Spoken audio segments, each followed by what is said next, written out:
Hey everyone, welcome to another edition of LeagueHaven tutorials. Today we're going to review how to enter a score and enter pitch counts for a game in the past or a game for today. Upon logging into the app, what you want to do is click on the schedule screen. Within the schedule screen, you will see your team's schedule. You can filter by any team. The red games with the red outline are a game in the past that doesn't have an entry in yet, and the green games are games that are today. What we're going to do is we're going to enter this past score. Click into the game. This takes you to the game detail screen. Up top, you've got back to schedule, import from game changer, edit game, or the pitch tracker. Right now, what we're going to do is just enter the score and enter the pitchers. So if you look down below under report score, there's an add score button. Click on that, enter the home team score, enter the away team score, and the number of innings played. Click save score. What that does is it puts the game into a completed state as well as reports the score for league standings. Another step that we need to take is to add your pitchers. You can add pitchers for both teams upon game completion. What you want to do is click add pitcher. What that will do is it will give you a selector. All rostered players will show up here. It will not allow you to select a player that is or was unavailable for that game at that time. I'm going to go ahead and select this pitcher, enter their counts. What that does is it enters the count and then shows what the required rest is and when they can pitch next. Obviously, this game's in the past, so they could have pitched again yesterday. If you misenter that, just click edit and save. No rest required. If you entered the wrong pitcher, just click the red button. It'll give you the warning and click OK. We're going to go back. We're going to enter a different player, put in the pitch count, and again, it updates it. You can enter multiple pitchers per team. So that gives me the two pitchers from that team, and then I will enter the opposing team. Player number 45 through 45 pitches. Let's say you go in to add a pitcher and the player doesn't exist. Click on new player, put the jersey number in. You don't need to know the first and last name.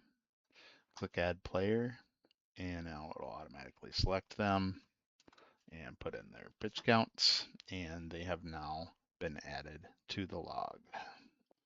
If you do enter a new player for the opposing team, their coach will get an email letting them know you added a player on their behalf. So nothing happens behind their back, but they'll be made aware that a player was entered.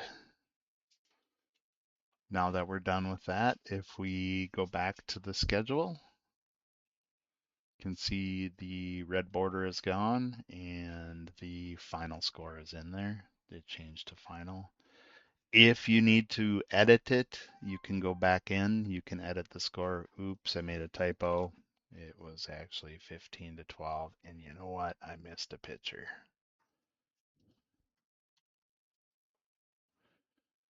That updates the game. If I go back to schedule, that game is in here. Notice that the score still shows 13 to 12. There is caching enabled on the site. If I refresh, the game should show the new score. Not yet. The caching lasts for about a minute. But the score will be updated. If you click into it, you can see that it is 15 to 12, but that score will show up. What that does, if you go to standings and we go down to, we'll go down to that 12 AA division. Actually, it was the other one. Sorry, this is a bunch of test data. It did enter that game, and it will update those standings. If you go into your team and scroll down, you will see here that score is updated. You can also get into the score from there and edit it there. One other thing that you can check while you're in there is if you go to pitching, this will show you all your pitchers, who's available, and it shows a history.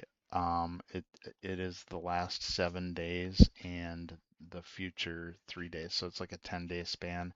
It shows you the pitcher's availability. So the game we just entered was on the 6th.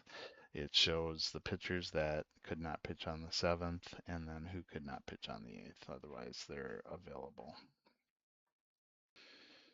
If we go back to the schedule, go back into the game,